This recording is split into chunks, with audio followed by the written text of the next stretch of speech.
The winner of the Renovation over $200,000 award was builder Simon Roche for this stunning arts and crafts style home in Wellington.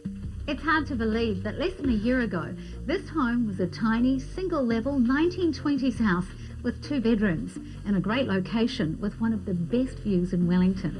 However, the owners wanted to transform it into a 4-bedroom family home with spacious living areas, a study and a double garage.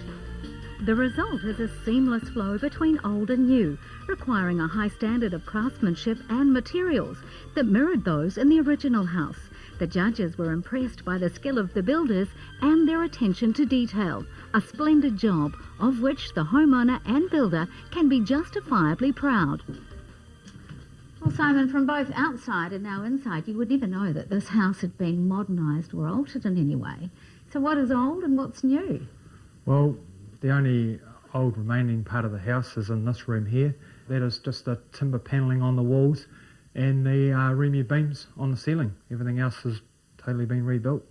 And how did you go about sourcing and actually matching the original materials? Some of it was quite difficult, especially the heart Remu was hard to come by, but I had some contacts and we used a lot of recycled Remu. One of the other difficult things was the bricks. We couldn't source any bricks on the exterior and all the bricks had to have 3mm cut off each one. And I mean, take this kitchen here, for example. It is brand new, but it's so much in keeping with the era of the house. Yeah, well, that bit comes down to the architect, and he's very good at working with this type of house, and he's brought that detail of the old home right through, especially here in the kitchen. The view here is truly magnificent. We've got the sun pouring in. The house is perfectly positioned for the site, but that wasn't always the case, was it? No, the original house was a 1922 style house and not many windows, and it was very dark, and it's been designed to pick up the views. But then with the views, this is a very exposed site, so that must have been a challenge for you on occasion. Yes, at times it got very challenging with 240 square metres of tarpaulins on here for 3 months, and we actually had snow settling on the deck at one stage. How did you cope? We all just stopped working and had a look at the snow and put some more clothes on and carried on. Simon and his team extended the entire south side of the house and added the family and kitchen area to maximise the sun and provide shelter to the balcony. The original kitchen was stripped out and is now an entertainment room.